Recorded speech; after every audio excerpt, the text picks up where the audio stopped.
आज ग्राम अहिरुआ राजारामपुर में पीडीए महापंचायत का आयोजन हुआ, जिसके मुख्य अतिथि डॉक्टर राजपाल कश्यप पूर्व एमएलसी थे। कार्यक्रम के आयोजक अंकुर सिंह यादव और रॉबिन सिंह यादव थे। पूर्व विधायक अरविंद सिंह यादव ने कहा कि इस बार का चुनाव बाद महत्वपूर्ण चुनाव हुआ, जो देश की दशा दिशा दोनों को तय करने का चुनाव आए। और नौजवान पार्टी कार्यकर्ताओं में जोश भरते हुए कहा कि हो सकता है कि अगली बैठक में आपके सांसद अखिलेश हों। उन्होंने अपने द्वारा कराए गए विकास कार्यों को गिनाते हुए कहा कि 100 शैय्या अस्पताल और राजकीय इंटर कॉलेज बिजली पानी की समस्याओं से वंचित लोगों को सुविधा देने का काम किया और बड़े पैमाने पर विकास कराकर लोगों के लिए लाभान्वित करने का काम किया और चुनाव में जुट जाने का आह्वान किया। और समाजवादी की सरकार बनाने का काम हमें और आप सभी लोगों को करना है। कार्यक्रम सभी समाजवादी पार्टी कार्यकर्ता नेतागण और लगातार ये सरकार समाजवादी पार्टी कार्यकर्ताओं पर जुल्म कर रही है। डॉक्टर राजपाल कश्यप ने कहा कि लगातार भाजपा सरकार विपक्ष को लगातार परेशान कर रही है। आने वाले चुनाव में पीडीए भाजपा को सबक सिखाने का कार्य करेगी। गैस सिलेंडर के दाम 1200 रुपये पहुंच गए हैं, तभी तो राष्ट्रीय अध्यक्ष ने पीडीए के द्वारा गांव-गांव आह्वान रखा। अगर हमारे किसी भी कार्यकर्ता को तंग करेगी पुलिस तो उसकी खैर नहीं। कार्यक्रम का संचालन किया आदिल परवेज ने, रामसेवक पाल प्रदेश उपाध्यक्ष, रामसेवक बाथम जिला अध्यक्ष बाबा राम प्रकाश, प्रताप सिंह, बजरंग सिंह चौहान, अतर सिंह वर्मा, उमेश पाल, कुलदीप कटारिया, ग्रंथ सिंह प्रधान, सुरजीत नायक, देवेश शर्मा, वीरेंद्र कश्यप, पवन ठाकुर यादव, दिनेश शर्मा, कुलदीप प्रजापति, राजवीर प्रजापति, सुरेश कठेरिया तमाम लोग मौजूद रहे। उत्तर प्रदेश में एक आपकी ऐसी विधानसभा है छिबरामऊ में, जहाँ आपके भाई आपके बेटे ने अकेले 9 बिजली के पावर हाउस छिबरामऊ विधानसभा में किसानों के लिए लगवाने का काम किया था। आपके बगल में हमने विजयवाड़ा में साथियों बिजली का पावर हाउस चालू करने का काम किया। हमारी ऐसी योजना थी, अगर दोबारा अखिलेश यादव सत्ता में होते तो छिबरामऊ विधानसभा को साथियों लखनऊ कानपुर की तरह हम 24 घंटे बिजली देने का काम करते। साथियों आज आप लोग देख रहे हैं भारतीय जनता पार्टी के नेता जुमलेबाजी कर रहे हैं। तमाम लंबी किसानों से वादे किए थे, नौजवानों से वादे किए थे, किसानों से कहा था किसानों की आय को दोगुना करेंगे।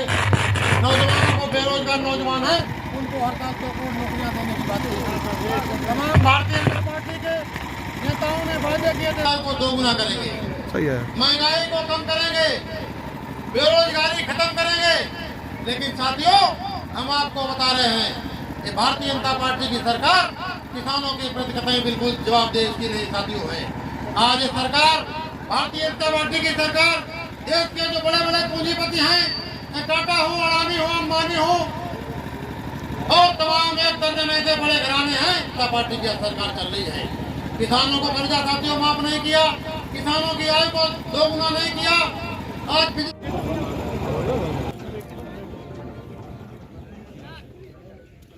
समाजवादी पार्टी के राष्ट्रीय अध्यक्ष माननीय श्री अखिलेश यादव जी के निर्देश पे पूरे उत्तर प्रदेश में पीडीए जन पंचायतों का आयोजन हो रहा है और उसके तहत आज मैं कन्नौज जनपद में हूँ, छिबरामऊ विधानसभा में। और जिस तरीके से मैं पूरे कन्नौज में घूम रहा हूँ, मुझे कहीं बीजेपी का कोई विकास दिखाई नहीं पड़ा।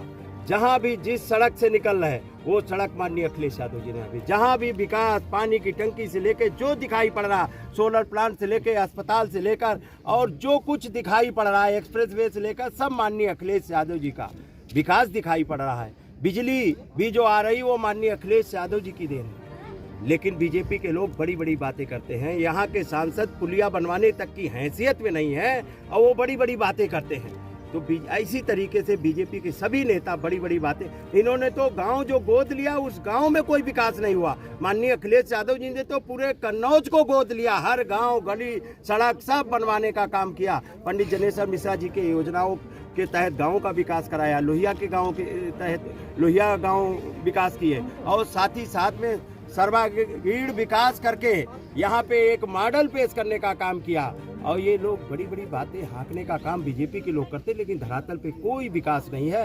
उनका विकास के नाम पे खेतों में सांड दिखाई पड़ते हैं। आज बिजली इतनी महंगी कर दी कि गाँव में लोगों के यहाँ फ्री में मीटर लगवाया और बिजली इतनी महंगी कर दी। सिलेंडर जो 350 का 400 का मिलता था वो 1200 का कर दिया। महंगाई चरम सीमा पे है, बेरोजगारी चरम सीमा पे है। मैं गांव में पूछता घूम रहा हूं कि 2 करोड़ नौकरी देने का वादा किया था, लेकिन मुझे आज तक कोई एक व्यक्ति नहीं मिला भारत सरकार में किसी की नौकरी लगी हो। अब वो नौकरी खोल रहे हैं तो जो सेना में नौकरी मिलती थी वो भी अग्निवीर की बना रहे हैं, जो 4 साल की नौकरी कर रहे हैं। इसलिए सभी मोर्चों पे विफल सरकार। महंगाई कंट्रोल नहीं कर पाई, बेरोजगारी खत्म नहीं कर पाई, भ्रष्टाचार खत्म नहीं कर पाई। पूरी तरह से कानून व्यवस्था दुरुस्त नहीं कर पाई, हर मोर्चे पे विफल सरकार भगवान राम की आड़ लेना चाहती है। अब भगवान राम भी उनको माफ करने वाले नहीं है। 2024 में माननीय अखिलेश यादव जी के नेतृत्व में देश में नया प्रधानमंत्री बनाने का काम होगा।